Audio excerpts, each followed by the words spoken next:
গজব নিরাময়ের উপায় কি? দুইটা কারণ আছে, দুইটা কারণ যদি আমরা মোটামুটিভাবে পালন করতে পারি, আল্লাহ তাআলার পক্ষ থেকে এই গজব আল্লাহ তাআলা আমাদের থেকে সরাই দিবেন ইনশাআল্লাহ। আল্লাহ তাআলা পবিত্র কুরআনের কয়েকটা আয়াতের কথা বলেছেন যে যদি তোমরা মুত্তাকি হও তাহলে তোমরা সফল হবে। কি হও? মুত্তাকি হও। কি হও? মুত্তাকি হও। এখন এই মুত্তাকি হওয়ার মাধ্যম কয়টা? মুত্তাকি হওয়ার মাধ্যম কয়েকটা, তার মধ্যে দুইটা কথা আমি বলবো। আল্লাহ সুবহানাহু ওয়া তাআলা সূরাতুল আনকাবুতের মধ্যে বলেন, ইন্নাস সালাতা তানহা আনিল ফাহশাই ওয়াল মুনকার। যদি তোমরা নামাজ আদায় করো তাহলে নামাজ কি করবে? ফাহশা আনিল তানহা আনিল ফাহশাই ওয়াল মুনকার, তাহলে তোমাদেরকে সকল রকমের অশ্লীল এবং অন্যায় কাজ থেকে বিরত রাখবে। তো নামাজ সকল ধরনের অশ্লীল এবং অন্যায় কাজ থেকে কিভাবে বিরত রাখে, এই বিষয়টা নিয়ে আপনাদেরকে আমি ইতিপূর্বে একটা আলোচনা করেছিলাম। যেহেতু আলোচনাটা বেশ দিন আগে করেছিলাম, হয়তো মনে নেই অনেকের কাছে। আমরা যখন নামাজে দাঁড়িয়ে যাই, ভালো করে একটু লক্ষ্য করেন, আমরা যখন নামাজে দাঁড়িয়ে যাই, নামাজে দাঁড়ানোর পরে শয়তানের একটা ফোর্স আছে, একটা বাহিনী আছে।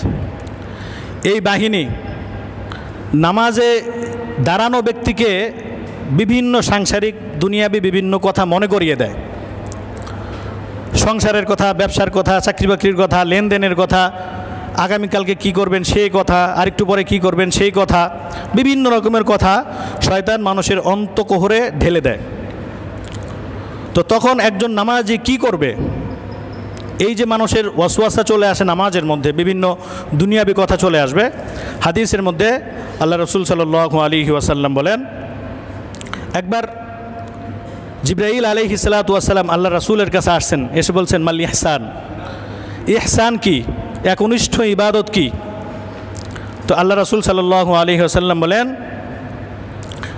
যে আনতা আবদাল্লাহ, যে তুমি আল্লাহর বান্দা, কাআন্নাকা তারাহু, যখন তুমি নামাজে দাঁড়াবে তখন তুমি এটা মনে করবে যে আমি আল্লাহকে দেখছি। ফাইল্লাম তাকুন তারাহু ফাইন্নাহু ইয়ারাকা, আর যদি তোমার অন্তরে এই অনুভূতি তৈরি না হয় যে আমি আল্লাহকে দেখছি, এই অনুভূতি যদি তোমার অন্তরে তৈরি না হয় তাহলে তুমি এটা মনে করবে যে আল্লাহ আমাকে দেখছেন। একজন ব্যক্তি নামাজে দাঁড়িয়ে যখন তার অন্তরের মধ্যে এই অবস্থা তৈরি করতে পারবে, তখন সে নামাজের বাইরেও যখন তার সামনে কোনো অপরাধমূলক কাজ চলে আসবে, তখন তার অন্তরে এটা সাক্ষ্য দিবে, আমি আল্লাহকে দেখি বা না দেখি, আল্লাহ আমাকে দেখছেন, সুতরাং আমার দ্বারা এই কাজ করা কখনোই সম্ভব না। এভাবে যদি নামাজের প্র্যাকটিস করতে থাকে, নামাজের প্র্যাকটিস যদি কেউ করতে থাকে, তাহলে ওই ব্যক্তি মুত্তাকি হয়ে যাবে। ওই ব্যক্তি কি হয়ে যাবে? মুত্তাকি। মুত্তাকি শব্দের অর্থ হচ্ছে আল্লাহকে ভয় করা, মানে যেই কাজের ব্যাপারে আল্লাহ তাআলার শাস্তির কথা রয়েছে সেই কাজের ব্যাপারে আল্লাহ তাআলাকে ভয় করা। আল্লাহ তাআলার ভয়টা এমনি এমনি আসে না, এটার জন্য একটা দীর্ঘ সাধনা, চেষ্টা প্রচেষ্টার প্রয়োজন হয়। এটা কিভাবে করতে হয়? নামাজের মাধ্যমে করতে হয়। কিভাবে করতে হয়?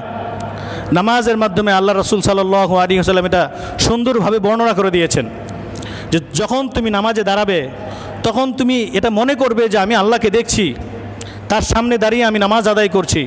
যদি তোমার অন্তরে এই ধরনের অবস্থার সৃষ্টি না হয় তাহলে তুমি এটা মনে করবে যে আমাকে আল্লাহ তাআলা দেখছেন। যদি তোমার অন্তরে এই অবস্থার তৈরি হয়ে যায়, নামাজের ভিতরেও যেমনিভাবে তুমি সকল প্রকারের অপরাধ থেকে নিজেকে বিরত রাখতে পারো, নামাজের বাইরেও সমাজ জীবনে, ব্যক্তি জীবনে, রাষ্ট্রীয় জীবনে, আন্তর্জাতিক জীবনে যখন তুমি সামনে যাবে, যখন তোমার সামনে বিভিন্ন গুনাহের পরিস্থিতি তৈরি হবে, তখন তোমার অন্তর এটা সাক্ষ্য দিবে আমি আল্লাহকে দেখি বা না দেখি, আল্লাহ আমাকে দেখছেন। তখন ওই ব্যক্তির পক্ষে সকল প্রকারের গুনাহ থেকে নিজেকে বিরত রাখা সম্ভব হবে। তাহলে এটা হচ্ছে মুত্তাকি হওয়ার এক নম্বর মাধ্যম। দ্বিতীয় নম্বর মাধ্যম হচ্ছে আসিয়াম, রোজা রাখা। একজন ব্যক্তি যখন রোজা রাখে তখন আল্লাহ সুবহানাহু ওয়া তাআলার ভয় অন্তরে তার ভিতরে সর্বদাই থাকে। যেমন দেখেন, রমজান মাসে আমরা যখন রোজা রাখি তখন মসজিদের মধ্যে ফজরের নামাজে মুসল্লির সংখ্যা কেমন হয়? কয় কাতার? মসজিদ পুরা ভরে যায় আলহামদুলিল্লাহ, বারান্দাও ভরে, দ্বিতীয় তলাও ভরে। জোহরে, আসরে, মাগরিবে, এশায় এরকম একটা অবস্থা তৈরি হয়। এমনিভাবে রোজাদার ব্যক্তি নানান রকমের অপরাধ থেকে নিজেকে বিরত রাখে। কারণ একজন ব্যক্তি যখন সেহরি খায়, আবার ঠিক সন্ধ্যাবেলায় যখন ইফতারি করে, মাঝখানে যে লম্বা একটা সময় থাকে, এই সময়ের মধ্যে তার কিন্তু ক্ষুধার একটা যন্ত্রণা অনুভব হয়। কি বলেন, হয় না? পানির তৃষ্ণার একটা অনুভব হয় যে পানির তৃষ্ণা আমার আছে, ক্ষুধা আছে, কিন্তু তারপরও আল্লাহ তাআলার ভয়ে আমি পানি পান করি না, আল্লাহ তাআলার ভয়ে আমি আহার করি না। এই যে আল্লাহ তাআলার ভয়, এটা কিসের মাধ্যমে আসে? রোজার মাধ্যমে, সিয়ামের মাধ্যমে আসে। তাহলে মুত্তাকি ব্যক্তি, আল্লাহ তাআলা কি বলেছেন?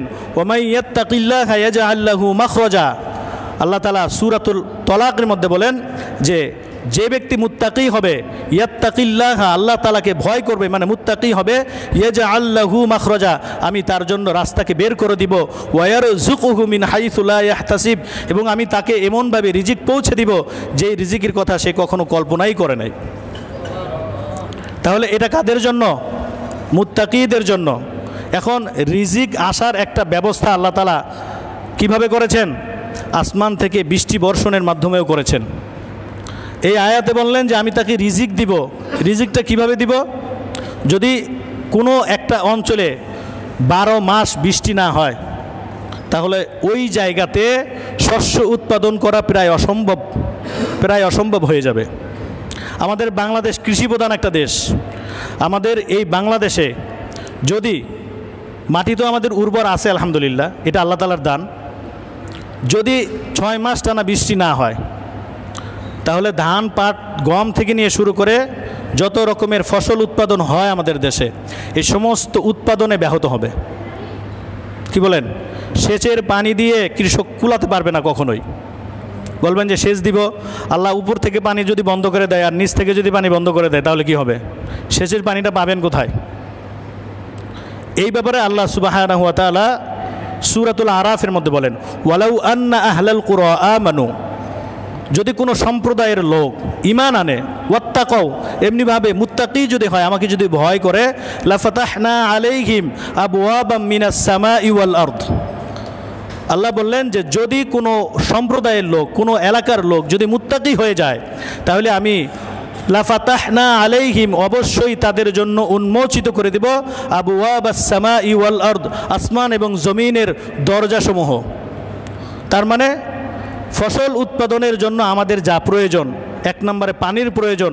আসমানের দরজা খুলে দেওয়ার মানে হচ্ছে আকাশ থেকে বৃষ্টি বর্ষণ করবেন। জমিনের দরজা খুলে দেওয়া মানে হচ্ছে পানির স্তর নিচে যাবে না, বরঞ্চ পানির স্তরকে আল্লাহ তাআলা উপরের দিকে উঠিয়ে দিবেন। পানি সেচ করাটা আমাদের জন্য সহজ হয়ে যাবে। আর যদি মুত্তাকি না হয়, যদি মুত্তাকি আমরা না হই, তাহলে কি করবেন? আকাশের দরজা বন্ধ করে দিবেন, মানে বৃষ্টিপাত বন্ধ হয়ে যাবে।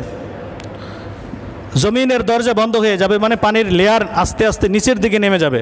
পানি সেচ দিয়ে পানি উঠানোটা এটাও প্রায় দুষ্কর হয়ে যাবে। তাহলে বৃষ্টি যে হচ্ছে না, এর পিছনে কারণ কি?